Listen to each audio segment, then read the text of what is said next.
Hey guys, welcome to the Quick Talk Podcast, the only show handcrafted for small business entrepreneurs looking to explode their business. It's time to get your mind right so you can get your grind right. Are you ready?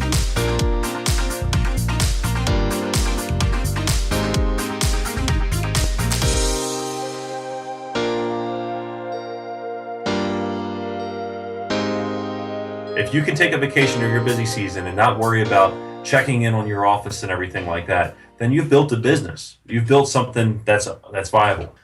Hello, thank you guys for hanging out with me today. Once again, my name is Josh Latimer, and my mission, as you know, is to deliver you, the listener, power-packed, no-fluff business insights by some of the small business success stories from all over the world. And today, I am joined by Michael Goeller and Matt Adwell, our first double interview. I'm so excited. They're co-founders of Tweak Consulting, and they each run a respective cleaning business in the state of Maryland. Now, Mike is a copywriting and marketing guru. In fact, his cleaning business got 86 estimate requests in one day. That does not happen by accident, folks. And Matt Adwell has been called a master problem solver. He's been actually in the cleaning business, the window cleaning business, for 23 plus years. And together they make up Tweak Consulting, which helps small business owners make the adjustments they need inside their companies to be more profitable, have turnkey freedom, and better scalability. Guys, welcome to the show. How are you? Doing well, Josh. Thanks for having us. I'm excited here. It's a beautiful day in Costa Rica. My kids are playing. There's fruit trees all over the place. There's monkeys and iguanas running around. And we're going to talk about business. What can be better than that? I haven't done a double interview before, but maybe we'll start with you, Mike. If you could give us a little bit of background about where you kind of started in the business world and being an entrepreneur and kind of what brought you to Tweak Consulting. If you want to start way back when, I started by selling snow shoveling at about 10 years old with 4 other guys doing the work. We did a $2,000 day way back when. And then through the years, I was working to become a full-time magician. I did become a full-time magician and did very well with it. But because of that, and that was my focus, I've had 43 different jobs in my life. Wow. Which is, I used to look at it as a detriment, but it really has been a benefit. Yeah, that's really interesting. So being a magician, do you just basically trick people out of their money, or do you actually provide value to them? Houses magically clean themselves. Yeah. No, I'm just kidding. So 43 different jobs. That is an excessive number, but that would give you a diverse variety of life experiences and perspectives. Absolutely. And then on top of that, running your own thing early on as a magician, there's no show without business, and it forced me to learn the business side of things. That's actually a very important point, because any business is really, there's an element of putting on a show for your customers. Sometimes really small companies don't take that serious enough. They don't understand that it's almost a performance. In our business, we called it the customer life cycle, but there's all these different opportunities to engage and impress and blow the minds of your customers. But if you don't pre-plan that process or that cycle, then you can really miss the boat. Absolutely. One of the things that was taught to me by one of my mentors, Denny Haney, who happened to also help mentor David Copperfield and a bunch of other pro guys, which was cool that I was able to study under him. He brought out the point that if it doesn't add, it detracts. And that's a really good rule when it comes to copywriting, when it comes to marketing, but also in customer interactions and things. You want to make sure that you're adding value constantly to the interaction and not just wasting the person's time. So you always want to look at things and go, well, does this add value, or is this a detract by being neutral or negative? Absolutely. You don't just do things to do them. There has to be a predetermined, specific, valuable, power-packed reason why you're doing them. And that's really what systemizing your business is all about. It's about identifying all those touch points and then building out ahead of time a logical, intelligent methodology to help grow and scale your business. Is that kind of what you mean? Absolutely. And as a magician, one of the things when I was performing full-time and all that, you're thinking ahead 7-8 steps ahead of the person who's watching. And it's the same way with the customer, same way in business. You need to be thinking ahead, and you need to be looking at how does this appear to them? How does this come off to them? So it really helps when you're marketing to kind of think and have that background of a magician a little bit to realize how it's all a show. And it not to say that we don't give genuine value, but there is a certain amount of perceived value that is just that. It's perceived value. There is no, maybe not genuine value behind it, but the customer perceives it and appreciates it, and things like that. So there is a little bit of that that goes into it. Yeah, well, perception is reality in life and in business for sure. And in your job as the CEO of your company, and yes, you are a CEO, even if you're the only employee, you should have a CEO's mentality. Your job is to create that perception. I want to ask you, Matt, a little bit about your background. Sure. And how did you meet Mike, and how did you end up with this Tweak Consulting thing and coming out of the cleaning business? So my background, I started as a window cleaner back in 1992 and picked it up kind of to support myself doing some volunteer work. And I worked for a company for about 18 years, and everything from being a technician to running the residential and project side of the business and heading up the training elements as well. So I kind of walked away with that with a good feel for what people wanted as far as clients, which to me is very important, because if you can figure out what people want, then you can figure out how to give it to them. I also, I guess coming from that as well, I saw things within the company that I liked and wanted to imitate, but I also saw things that I would do differently. And so I kind of took that experience, and in, I guess, January 2011 is when we really went full force and started Adwell Services, and so far so good. We're running 3 crews now, and it's going pretty well. It looks like these good things on the horizon there. As far as meeting Mike, it's kind of funny. We live 45 minutes apart. In fact, he had stayed with my brother on one occasion, and we'd never met. We went all the way to Bethlehem, Pennsylvania to end up meeting at a convention, finding out that we should have already known each other years before. Well, that's really interesting, and it is a small world with that. It's really nice to be able to meet like-minded people and have other business influences in your life to help push you along, and it's really cool that you guys ended up forming a partnership. I want to circle back. Something you said in the first part of your response was that you're good at identifying customer needs and what customers want, and this is an often overlooked thing, in my opinion, because in software, I have a software company. What we call it in the software business is a product market fit. What itch are you scratching, so to speak? And in the cleaning business, the lawn care business, it doesn't really matter what type of service business it is. It's critical that you understand exactly what itch to scratch, what people want, rather than what you think they want, right? And isn't there a difference between, we think people want this, but maybe they really want something else? Oh, there's a huge difference. I guess for years I actually did like storefront route type window cleaning. And in doing that, you learn to figure out what each manager was looking for, what things really mattered to them, whether they cared about quality, whether they cared that you just didn't mess their stuff up. Same kind of happened with in homeowners, and figuring out what they really cared about. You listen to them, they tell you what they like and they don't like, because they have had experiences in the past that they relate to you. So all of those things kind of, if you pay attention and you know what you're looking for, people are very clear with what they want. And a lot of times we have our notions about what we think they should want, but those things don't fit. And if we can really listen to people, that gives us a huge advantage. Well, you just hit the nail on the head. Keyword here, listen. We have to open our ears up, right? God gave us one mouth and 2 ears. I don't know how many times my grandma and my mom would beat that into my head when I was like 8 years old.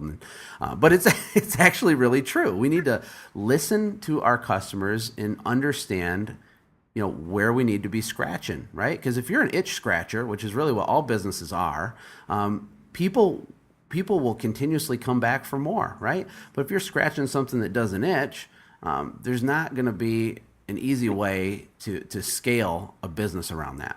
Mike, let me ask you a couple questions here. You are a voracious reader. And I just know from being in some of the circles that you're in that you read so many books that it's just unbelievable. So what's the best book that you've read in the last year? In the last year, I would have to say Profit First from Mike Michalowicz. That book, it should be right up there with E-Myth and Duct Tape Marketing and a lot of these other great books.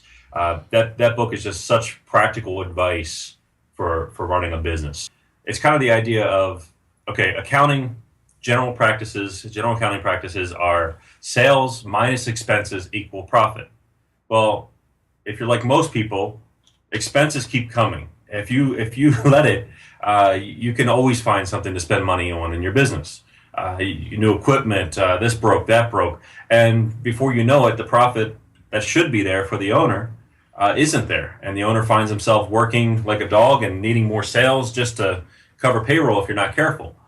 The profit first mentality is this: that sales minus profit equals expenses. Now, it sounds kind of strange, but the factor of it is that you end up taking out your profit percentage first. What's left then is what you have to run your business on. And if you can't run your business on that, because the other percentages are the correct percentages for you that you find and what you do, then you have a problem. Then you've got to tighten the belt on your business and run your business correctly. And it's just changing that one mentality, that one thought really is groundbreaking. Yeah, that's really interesting. It's very similar. It reminds me of Robert Kiyosaki's concept of pay yourself first. I don't know if you're familiar with that. Yeah, absolutely. Yeah, Matt, what about you? Are you a big reader? What's the best book you've read in the last year? I am a big reader. I read a lot of fiction over the years. I've read hundreds of books, but I'm not a huge business book reader.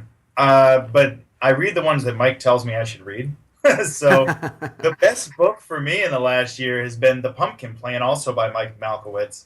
And that book to me was revolutionary for figuring out exactly what niche your company should be in and making sure that it's focused exactly as it should be to be able to be profitable. Yeah, I think sometimes small business guys think that to make more money, they need to offer more stuff rather than actually drilling down and focusing even more on something super specific. Yeah, and for me, as we're kind of scaling our business now, it spoke to me a lot because I'm in the process of training employees, building systems into the company, building trucks, buying equipment. And so if I don't have to buy tons and tons and tons of equipment and train tons and tons and tons of things and buy all types of different chemicals and have all the simpler my business runs, the easier it is to scale, the easier it is to train, the easier it is to build it out. So it was brilliance from where I sat. Are you looking for a simple way to get more sales, more referrals, and strengthen your customer loyalty? Look no further than sendjim.com. It was handcrafted for you as a powerful tool that will automate your follow-ups after the sale. Imagine being able to stay in contact with your customers all year long by pushing a single button on your smartphone. This is a space-age warp speed technology, and it will eliminate the chaos inside your business caused by trying to properly follow up with all of your leads and customers. Sign up for a free trial with no credit card required at sendjim.com right now. What are you waiting for? When you're a little bit anemic in the sales department, when you're young, when you're trying to get it going, fire up the engine, I think a slow underlying panic can set in where you say, oh my God, I need more money. We need more sales. I need to also do this service. I need to be lawn care. I need to do carpet cleaning. And you think that going horizontal is the answer, being everything to everybody, right, out of desperation. But really it's more about, and I'll let you run with this, Mike, a little bit, because this is your sweet spot. It's more about crafting a really unique, specific value proposition for a specific person with a specific need, right? Absolutely. And it's difficult to do when you're starting off because you need to make money, you need to survive, and you have a captive customer. You've done a good job for them, let's say, for example, cleaning windows. And then you go, need the gutters. Okay, I want to do the gutters too. Well, that's not too bad because I have the ladders already and I can do the gutters. Oh, while I'm up there, I noticed that this brick is loose. I could go get some mortar and fix that for you. Sure. And before you know it, you get away from doing one thing well. And Matt can speak to this. Matt was helped co-found Accelerate, and they've run some classes on that, on how to make your business more efficient and window cleaning. And it was, I've heard Matt and I had these conversations for hours on end. And even with that, Accelerate, I still learn new thoughts and new ideas from it, just in ways of thinking about your business in terms of efficiencies that, if you're saving 15 seconds here, 15 seconds here over and over throughout a day, and you're able to get more work done and make more money, versus if you're so diversified, you just can't run at that level. Plus it becomes like, I see it with a lot of guys who do decks and things like that. decks are very knowledge based. You just can't send an amateur to go and strip and prep a deck properly, and it's, the guys get into that, and it's like they can't find anybody who can do it because it's so knowledge based. That's fine if you want to be a solo entrepreneur and run it yourself, but if you're trying to scale, that might be a little complicated to do. Not to say that can't be done, and there's systems that can be built to do that, but a lot of times it's just choosing the correct things to do, knowing where you're trying to go with your business, and then choosing the correct things to get into, knowing those end goals. Yeah, sometimes less is more, and having a really simple business model is not bad. It doesn't mean that you're not smart because you're not overwhelmed by the complexity of your business. No, in fact, some of the biggest franchises, some of the biggest, most popular businesses in the country have super simple business models. Like, look at Curves, for example, right?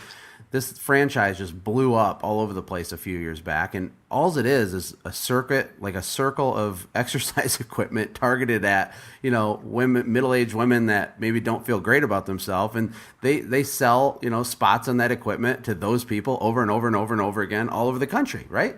They're a perfect example.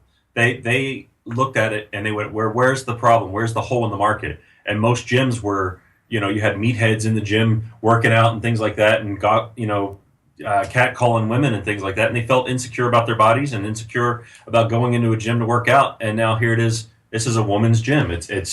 We're gonna work together to help you. And that was a great idea and a great example of pumpkin planning. Instead of trying to be the gym for everybody, they said, we're not the gym for everybody. We're gonna cycle down into just a specific niche. That is powerful, and I hope that people are getting this, because if you're feeling stressed out there, you're listening to this show and you're saying, man, I need more sales. I got to grow this company. I want it now. I'm impatient. I need to grow.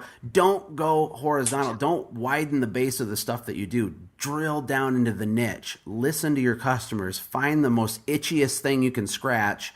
Well, that's a new phrase.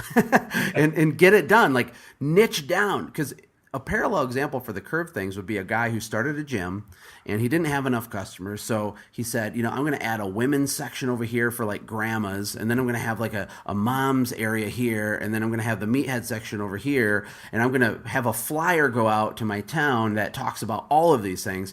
And it would really resonate with no one, right? Because he's trying to be everything to everybody. Example of that, just from my magic days, was my first business card. It said, kids' birthday parties and corporate events. My mentor pointed out, those cards are worthless. You might as well throw them in the trash. And I said, what do you mean? He says, if somebody wants to hire you for a kids' party and they see you do corporate events, they go, oh, he's too expensive. If someone wants to hire you for a corporate event and they see you do kids' parties, they go, oh, I'm not hiring him. He does kids' parties. He's not that good. So you've just literally isolated yourself out of both markets. And we often do that with our marketing and with our jobs and the way we choose to approach business. I feel like for me, in the young days of my company, I had a lot of fear. I was freaked out. I had left a job at JP Morgan Chase as a banker and to start a window cleaning business, which, my own mom wouldn't talk to me for a week because she thought that was the dumbest thing on earth that I could have done. How do people overcome fear? How do we use it to our advantage? What's some insight you guys can point to in regards to fear in the minds of business owners? Well, I think for me, I actually used fear. Fear, it depends on where the fear is. If the fear's in front of you, it sits there like a wall and it keeps you from having the impetus to be able to do the things that you really should do. But if the fear's behind you, it's positioned completely differently. And I'll use my business as an example. I kind of just decided to quit my job and start my own business, a little like you, Josh. And I have a family, and we had a house, and I had to make it happen. And I had the opportunity to do some subcontract work. And I looked at it, and I realized I didn't want to do that because I would have just limped on that. And so the fear of knowing that I had to make it happen is what drove me. And it kind of reminds me, like if you see a movie and you see the guy, he's running across the rooftop, and the other guy's chasing him. He gets to the edge and he jumps to the next roof, and it's this incredible thing. And he's completely driven by fear because, let's face it, he never would have jumped to that roof otherwise. That fear drove him to be able to have the ability to do something he wouldn't have otherwise been able to do. That is a really, really cool way to answer that question, Matt. I think fear doesn't always have to be a negative, right? I mean, that's kind of the point of what you're saying, is that it can push you or it can stop you, right? Be a fire. It can drive us. Absolutely, because I always say that I do my best work with a knot in my stomach, and that's true. If anybody listens to Entrepreneur on Fire, it's a really cool podcast. He says, the magic happens outside of your comfort zone, and that's 100% true. If you don't have any kind of trepidation or anxiety or any kind of nervousness about a project you're working on, I can pretty much guarantee you're not doing anything that significant. What about quotes? We're big on quotes. I like quotes. What's your guys' favorite quote, Mike? It was from Paul Zane Pilzer. He's an economist, and he said, prosperity belongs to those who learn new things the fastest. Yes, being able to adapt, being a jet ski rather than a freighter, right? Being able to turn and move and be agile. Absolutely. And so I look at my life, and I'm like, what skill sets do I have? The one thing, if I could say one skill set I have more over any other skill set, is that I can learn things quickly. I've learned how to learn. Repetition, different means, hands-on reading, watching, to learn how to learn. If you can learn that skill to be able to teach yourself anything from a book or from a mentor or whatever, to me, that's probably the most powerful thing you can learn. And so that quote resonates very strongly with me. Oh, good one. I like that a lot. Matt, what do you think? I guess I would pick, I think it's Henry Bergson was the one who said, think like a man of action and act like a man of thought. And for me, that kind of resonates in that you pretty much don't have to, you don't want to be a person that's impetuous. But you also cannot sit there and overanalyze things and never have action. So if you can find the balance between those two things and be able to have an active thought process and yet be measured enough to be able to act in a reasonable manner and in a prudent way. Absolutely. I mean, you want to have a good work balance between absolute ruthless execution and getting stuff done at a high level, and balance that against making sure you're getting the correct stuff done at a high level, right? Exactly. That might be a favorite quote of his. That is not his favorite quote. If you're going to know Matt at all, you're going to know that one of his quotes is going to probably had nothing to do with business. Yeah, most of my quotes come from Fletch or, or possibly Tommy Boy. I'm a huge Tommy Boy fan. It's possible. I have a plethora of quotes if you really want to know. Okay, so let's talk a little bit about Tweet Consulting, okay? I want to talk about the importance of automation. My passion at this stage in the game is helping people understand that they should want to build the kind of business that they could sell someday. Doesn't mean they have to sell. People panic when I say that. I don't want to sell it. I'm not trying to do that. I just want this or whatever. But if your business is set up, right, and it's structured and optimized the right way, in such a way that you could sell it, in all cases, that's a better scenario, right, than just being a solopreneur, as you called it, or being self-employed. Because if you own a little system that produces income and it doesn't require your dedication to it every minute, isn't that just such a better situation to be in? And more than that, how does Tweet Consulting help people accomplish that? Absolutely, Josh. I would agree with you completely. That's the goal. Even if you want to be a solo entrepreneur, you want to create freedoms within your business. Well, I think here's the thing. As business owners, we all know kind of what we need to do. We know that systems are important.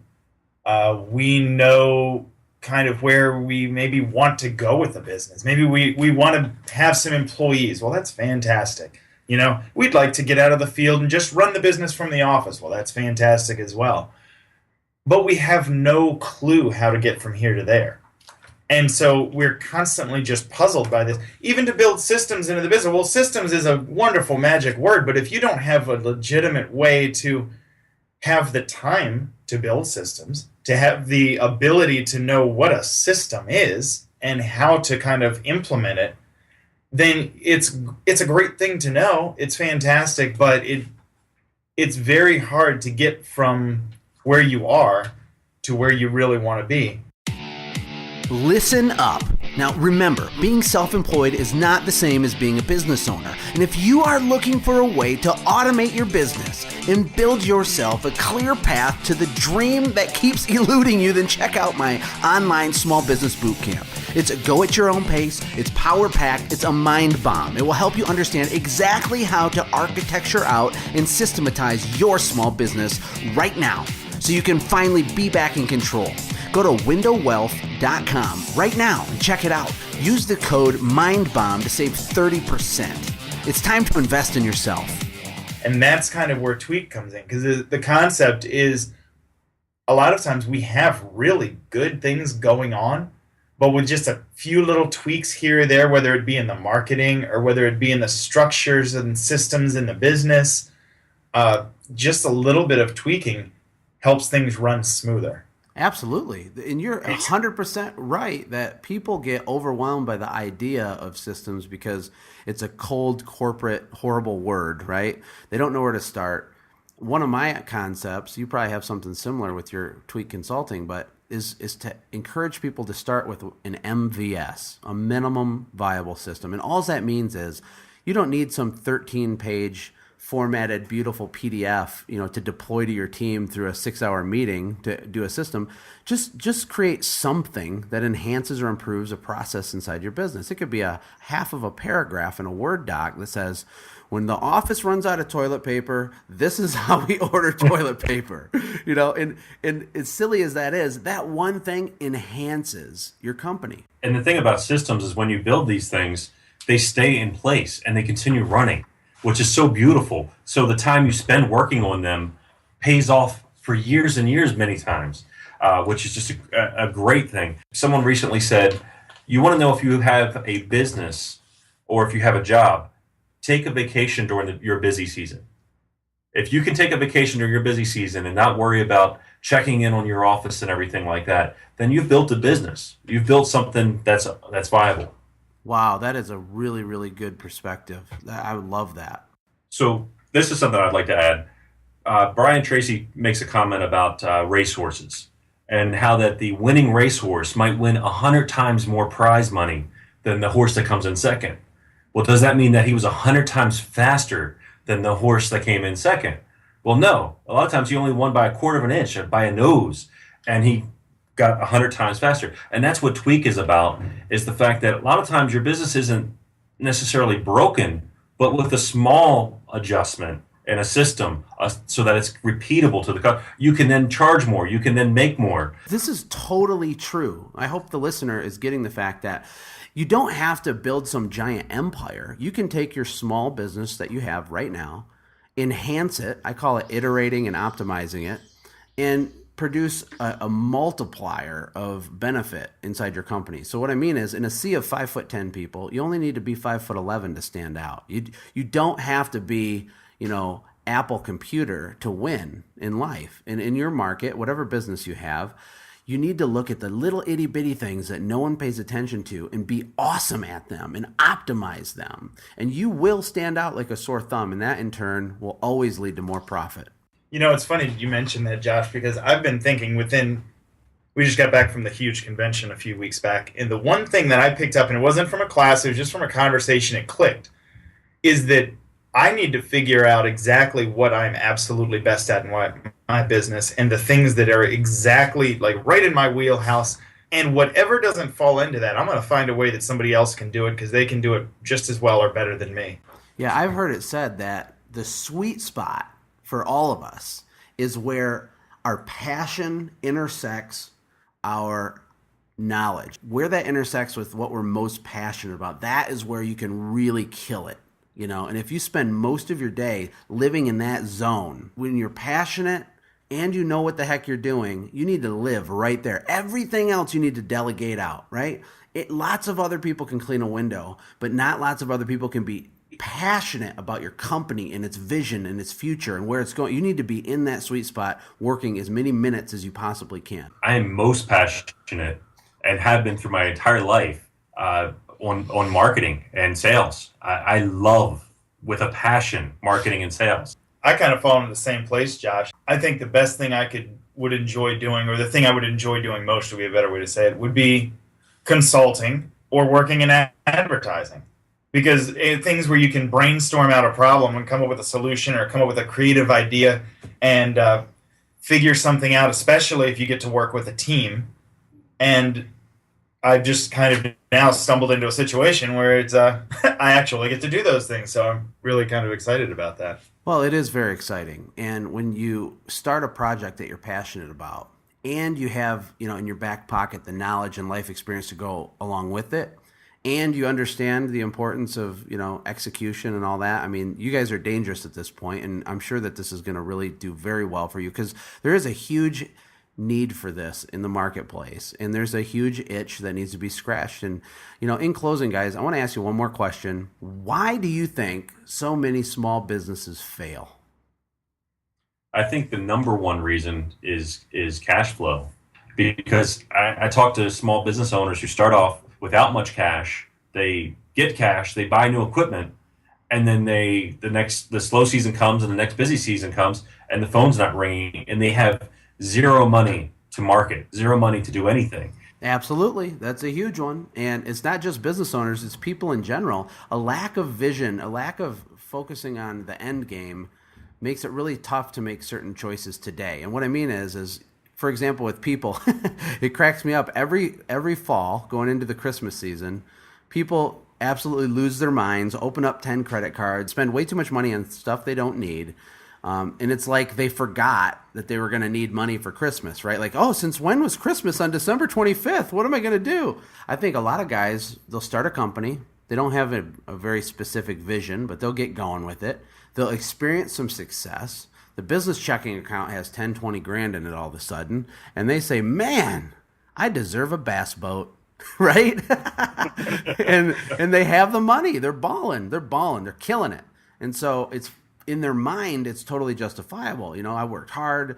This is time for me to go bass fishing. But it's a lot easier to make financial decisions later when you build a plan and think of the end right now, today. Yeah, and sometimes it's not even the bass boat, it's bigger and better equipment. A lot of guys that are really good at their craft, they're master technicians at something, whether it's a carpet cleaner or somebody who's just really understands the pH of the chemicals in the thing and how to, they're so obsessed with the trade itself that they really miss the picture on the business itself. And my cleaning company would outbid lots of companies that were way better on a technical level than we were.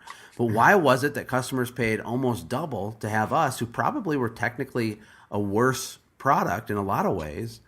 It's because of that perceived value, the customer life cycle, us having a business model and not being obsessed with only one thing, which is having the perfect equipment and doing a perfect job.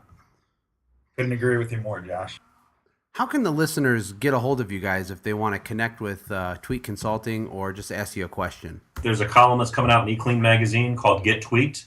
You can check that out, a free magazine from Allison Hester, as well as they can email us at gettweaked@tweakconsulting.com. That's with any questions that they might want to show up in that column, as well as they can go to our website at www.tweaked.com and be able to ask questions there. And we do a lot of free answering and blogging about those questions. But also, if you need help and we can be of help, we'd be happy to help. Well, Absolutely. Listen, guys, I appreciate you taking the time. I know both of you are very busy, you have a lot on your plate, and I carving out an hour isn't an easy thing to do, and you did it last minute. You really helped me out, and I think we provided some incredible value to the listeners. I just want to thank you so much for coming on the show. Thanks, Josh. Watch out for the monkeys. Hey, thanks for hanging out, friends. And from all of us here at the Quick Talk Podcast team, we hope you loved today's show. We hope that you were inspired to become a doer and not just a listener. Apply what you've heard today in your own business and watch things change for the better. Lastly, remember that all the money in the world can't save your soul. Seek first the kingdom of God, my friends. We'll see you next time. For more information about the Quick Talk Podcast or Joshua's other businesses, visit our website, quicktalkpodcast.com. Have a blessed day.